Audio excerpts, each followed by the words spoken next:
Hello, my name is Russell Myers, independent for U.S. President for 2024.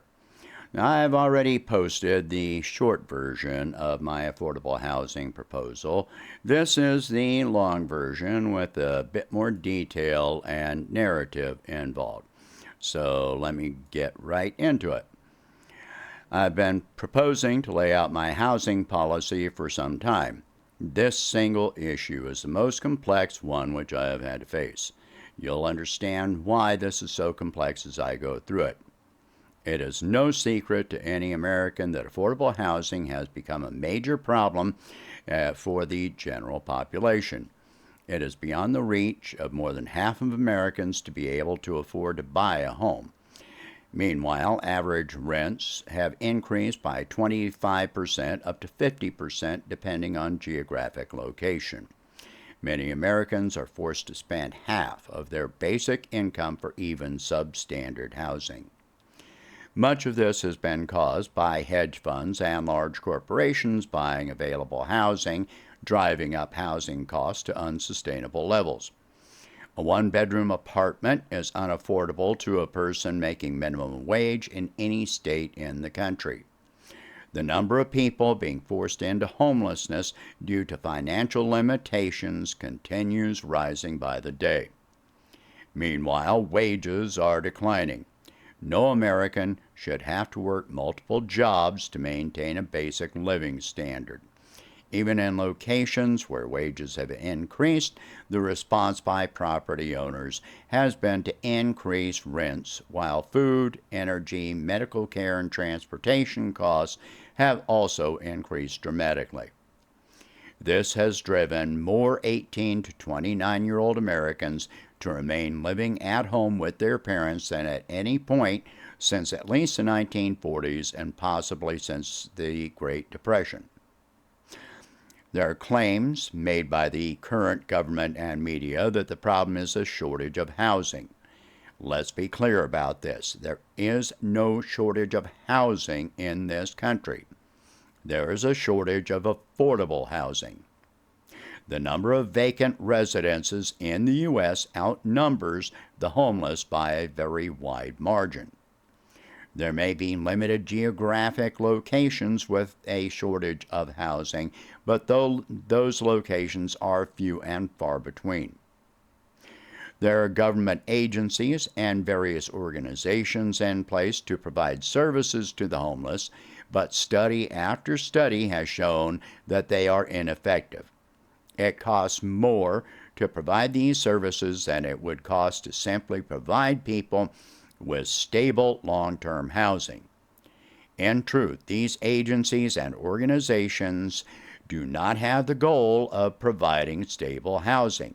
Their purpose is to maintain and expand their existence when their purpose should be to eventually downsize and possibly eliminate the need for their existence.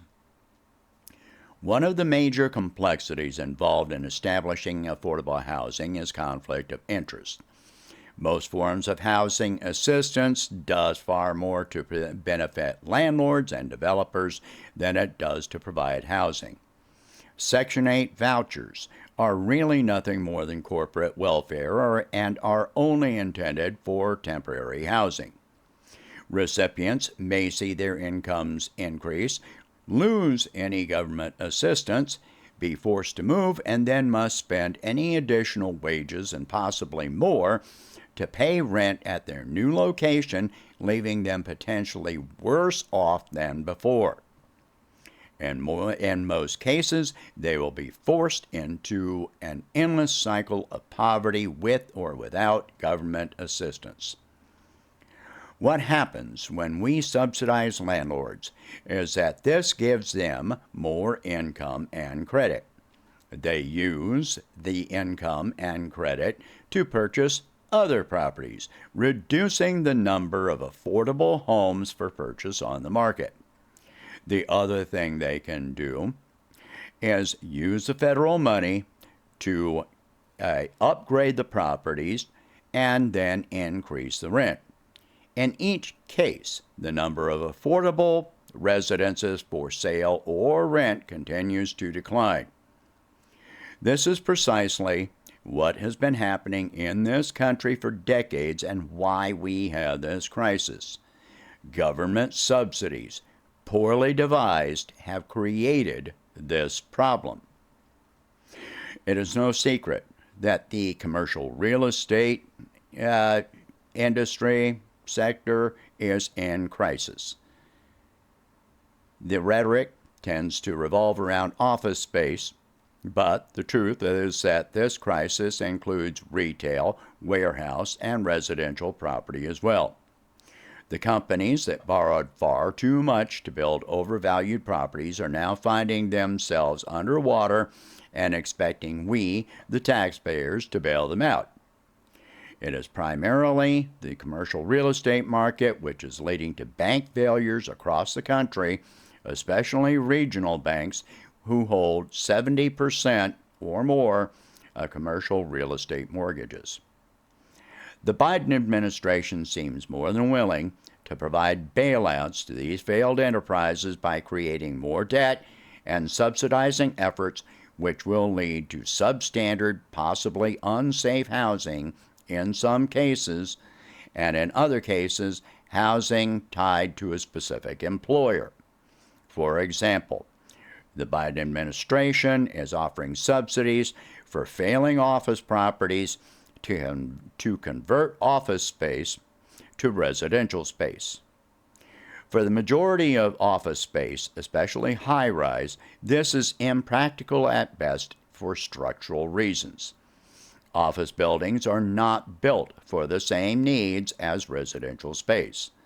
Plumbing, wiring, fire escapes, parking, and even structural weight standards are less stringent for office buildings than residential properties.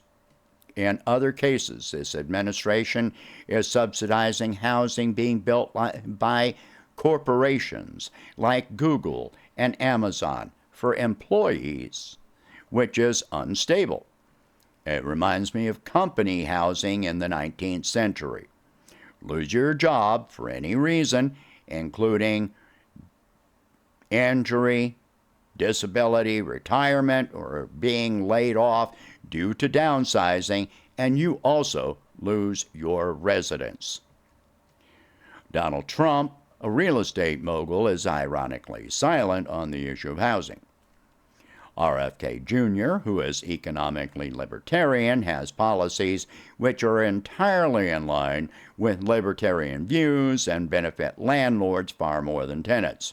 These include changing zoning laws and encouraging corporate investment, which would mean more rental housing. For many reasons, I wanted my policy to be able to address this issue from a realistic approach, which would provide long-term, affordable housing, avoid corporate welfare, and offer the possibility of those receiving assistance to build equity in their homes. From here, I will launch straight into my policy. 1. Place stringent limits on the number of residential properties any company can own while receiving federal funds. It may be necessary to restrict the number of residences of any form that any business entity may own as a whole. 2. Expand the Department of Housing and Urban Development with extensive reorganization of that agency. This would include empowering HUD to oversee housing quality standards for those receiving services. 3. Establish a separate governmental financing department for home loans with a stable interest rate at a proposed 3%. This would be for primary residential properties only and could not be used for investment or commercial property. Properties above a certain value or investment properties would be ineligible for government financing and would have to be financed through the private market. This would stabilize the interest rate charged for primary residential housing, keep the interest rate low for this purpose, and prevent any future bank bailouts in the residential sector. 4. Hire a federal workforce to build quality residential homes and apartments. That workforce would evolve to maintain and manage these properties. This would create tens of thousands of living wage jobs. I stipulate using federal workers rather than engaging private contractors to reduce the cost of building these homes. If a contractor earns a 20% profit, that means 20% fewer homes are constructed for the same price. This also means workers' rights, wages, and benefits would be ensured. Workers could include former prison inmates to provide living wage jobs and reduce the risk of recidivism. 5. Housing created under this plan would be rent controlled to impose no more than 20% of monthly income for rent. That percentage would be lower for extremely low-income residents such as disabled and elderly residents. These would not be the low-income housing colonies which were seen in the past. These housing systems would incorporate private housing as well as subsidized housing, as the housing would be desirable to live in. Rents collected by privately paying residents would also help fund the continuation of such housing and remove the stigma associated with low-income housing. 6. After a percentage of rent is subtracted for interest, maintenance, and management, the remainder of rent would go toward equity in that property. Meaning, if a resident chooses to move after several years, they could sell that property back to the government at current market rates. This would improve creditworthiness for low-income residents and maintain the availability of affordable housing. This is intended to be permanent housing and, if paid in full, may be passed from generation to generation. Standard residential mortgage rates, as previously mentioned above, would apply. One should note that while such an investment would be substantial, collection of rents and applying a portion toward capital would mean this program would fund itself over time. The funds collected would be reinvested toward building more affordable housing in a rolling investment. Such a program would reduce the burden on taxpayers over time. This is in contrast to current and historic programs for low-income housing, which require constant funding year after year at taxpayer expense, with a negative return on investment to the taxpayer. This entire program is designed to provide a stable, long-term, sustainable solution to the affordable housing crisis, which continues to growing worse. This program has the strong potential to reduce the cost of housing in the private market as well as the subsidized market. Another factor in this is that many people object to low-income housing, viewing residents as being destructive. I readily admit this has been a problem with low-income housing. However, much of that is because residents have no ownership. Those who own their homes and build equity are far more protective and responsible due to their investment. 7. None of us want to live around criminal activity. However, I recognize that former inmates have multiple difficulties, including obtaining living wage jobs while being banned from receiving housing assistance and being banned from public housing. For this, I would establish a nonpartisan committee to examine this subject and come up with positive solutions to this problem. Unstable incomes and housing conditions often force people to reoffend. However, no criminal activity would be allowed on government property. I admit that this proposal is an advanced draft and could probably use some refining.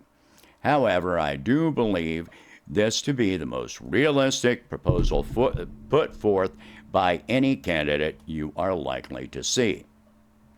We absolutely must do something about the housing affordability issue in this country before it becomes any more critical than it has already become. Americans cannot spend 100% of their incomes on housing, which is having a considerable negative impact on the economy as a whole and catastrophic effects on people's lives on a daily basis.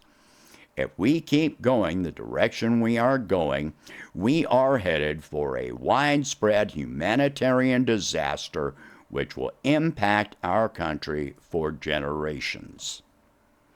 All right, so I am open to comments. Please share this video. Talk about these subjects. Talk about this proposal. Let's open up a discussion on this.